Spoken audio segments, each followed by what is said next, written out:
सुंदर थी कि मानो संसार में सभी वस्तुओं में प्रकृति का सौंदर्य सर्वश्रेष्ठ था। जितनी भी चीजें बनी थी उन सब में जो सौंदर्य था प्रकृति का, वो मानो संसार के मस्तक पर प्रकाशित होती हुई ज्योति के समान था। संसार में जितनी चीजें बनी थी उन सब में इसका जो प्रकृति का सौंदर्य था वो सबसे श्रेष्ठ था। राशि राशि विकसित वसुधा का यौवन विस्तार। राशि माने धीरे धीरे, राशि राशि विकसित, राशि राशि विकसित वसुधा, वसुधा माने पृथ्वी का, वसुधा का यौवन विस्तार। धीरे धीरे जो प्रकृति के सौंदर्य में विकास हुआ था, धीरे धीरे धरती के सौंदर्य में जो विकास हुआ था, है ना, आज वो कहाँ है?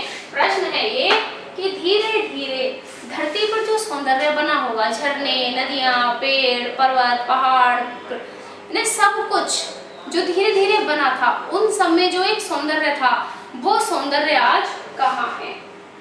स्वर्ग की सुषमा जब साभार, कहते हैं कि मानो स्वर्ग का जो सौंदर्य था, स्वर्ग की सुषमा, सुषमा माने होता है सौंदर्य, स्वर्ग का सौंदर्य जब साभार, यानी स्वर्ग की अत्यधिक सुंदरता जब धरा पर करती थी अभिसार,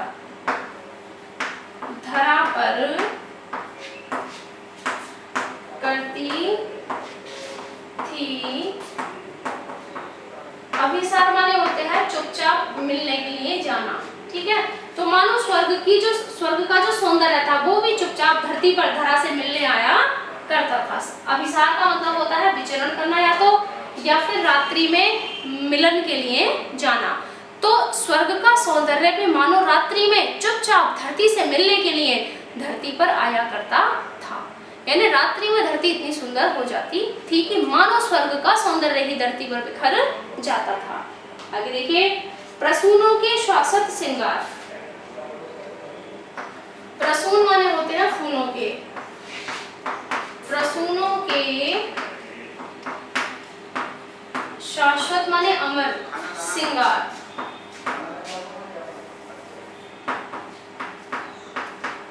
फूलों के जो अमर श्रृंगार थे, है ना। स्वर्ण भृंगों के गंध विहार, जिन पर, स्वर्ण माने सोने के, स्वर्ण भृंगों, भृंग माने होते हैं भंवरे, जिन पर स्वर्णिम भंवरे, भंवरों के गंध विहार। देखिए, आज वह पुष्पों के शाश्वत श्रृंगार कहाँ हैं, जिन पर सोने के जो भंवरे हैं वो विहार करने आया करते थे, यानी कि जिन पुष्पों के सौंदर्य और गंध से आकर्षित होकर स्वर्णिम भंवरे धरती पर घूमने आया करते थे। स्वर्ग में सोने के समान चमकने वाले स्वर्णिम भंवरे होते हैं, तो वो स्वर्णिम भंवरे आज कहाँ हैं जो धरती पर पहले घूमने आया करते थे, ठीक है। गूंज उठते थे बारंबार, गूंज उठते थे बारंबार, सृष्टि के प्रथमोद्गार, सृष्टि के प्रथमोद्गार। ठीक है, प्रथम उद्गार का मतलब होता है प्रथम शब्द, ठीक है, कि आज वह संसार कहाँ है जब धरती पर प्रथम माने पहली बार जो शब्द गूंजे होंगे, यानी जो वैदिक ऋषि थे, जब संसार की रचना हुई थी तब वेदों का भी निर्माण हुआ था। उस समय उन वेदों को पढ़ने वाले ऋषियों के जो प्रथम शब्द थे या मंत्रों का उच्चारण था, यानी जब संसार बना था तब शुद्ध संस्कृत में जो वेदों का उच्चारण हुआ करता था या वेद मंत्रों की जो ध्वनियां थी वो आज कहाँ हैं। आज ना तो वेदों में वो, यानी कि आज ना तो वेदों के वो शब्द कहीं सुनाई देते हैं, है ना ही वो कहीं मंत्र सुनाई देते हैं, ना कहीं ऐसे स्वर्णिम फूल दिखाई देते हैं, ना हमें स्वर्णिम कहीं भंवरे दिखाई देते हैं। यानी जो पहले का काल था वो आज बिल्कुल बदल गया। आज वेद मंत्रों की जगह बच्चों हम इंग्लिश में गिट पिट करते हैं, है ना। कहाँ आज वेद मंत्र हम पढ़ते हैं, वेदों के उच्चारण कहाँ सुनने मिलते हैं, कहीं कहीं मिलते होंगे बस किसी धार्मिक स्थान पर। तो वही बात है बच्चों, पहले संसार में चारों ओर वेद मंत्र गूंजते रहे, आज वो कहाँ है। धरती के पुष्प ऐसे थे, धरती की छटा ऐसी थी कि मानो स्वर्ग का सौंदर्य धरती पर घूमने आता था। स्वर्णिम फूल पाए जाते थे, स्वर्णिम भंवरे पाए जाते थे। तो वो स्वर्ण का काल आज कहाँ है, जो प्रकृति की सुंदरता थी वो आज कहाँ है। सब कुछ नष्ट हो गया, नहीं सब कुछ बदल गया। तो इसीलिए जो परिवर्तन है वो निरंतर चलने वाली एक प्रक्रिया है बच्चों, सब कुछ बदलता ही रहता है। अब इतना मैं आपको समझा देती हूँ, उसके बाद मैं आगे का लिखूंगी, ठीक है। कहते हैं कहाँ आज में पूर्ण पुरातन वह स्वर्ण का काल, कि वो पूरी तरह से प्राचीन स्वर्ण का काल कहाँ है। वह जो वैभव था धरती का, आज तो जो बीता हुआ वैभव है आज तो केवल उसकी केवल छवि मात्र में दिखाई देती है। यह पृथ्वी संसार में अपने सौंदर्य के लिए मानो धरती संसार के मस्तिष्क को सुशोभित करती थी।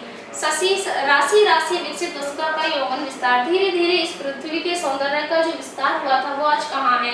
स्वर्ग की सुषमा जब साभार धरा पर करती थी अभिसार, स्वर्ग का सौंदर्य जब धरती पर आकर मानो स्वयं भ्रमण करता था, यानी कि स्वर्ग का सौंदर्य भी मानो धरती से मिलने यहाँ आता था। प्रसूनों के शाश्वत श्रृंगार, फूलों के वो शाश्वत श्रृंगार आज कहाँ हैं, जिन पर स्वर्ण भंवरों के गंध विहार, जिन पुष्पों की सुगंधियों से आकर्षित होकर स्वर्णिम भंवरे उन पर दिखाई देते थे या उन पर घूमने के लिए आते थे।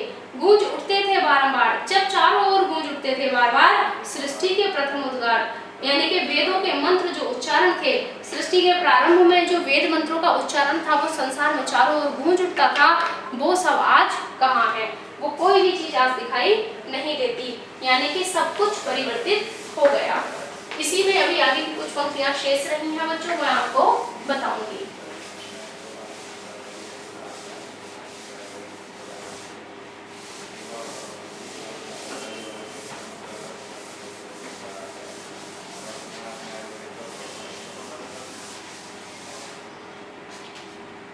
देखिए आगे है, नग्न सुंदरता थी सुकुमार,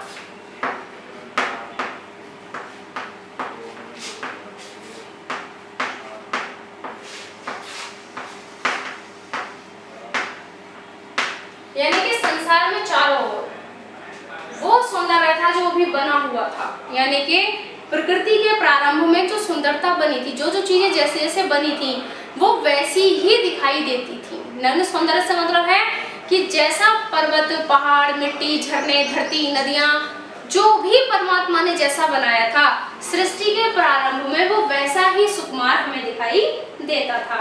रिद्धि और सिद्धि अपार, संसार में रिद्धि और सिद्धि यानी कि सुख समृद्धि अपार थी, यानी अपार सुख और वैभव इस संसार में था।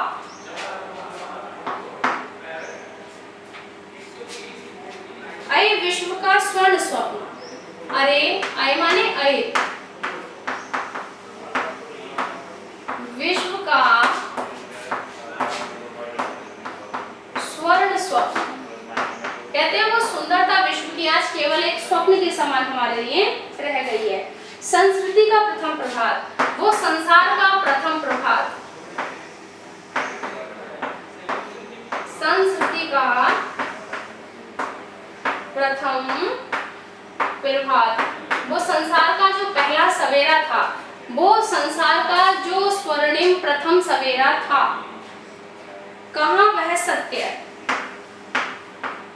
कहाँ वह सत्य, कि वो सत्य आज कहाँ है जो संसार में कभी विख्यात था। सत्युग में कहते हैं सब कुछ सत्य ही सत्य होता था, वो सब कहाँ है।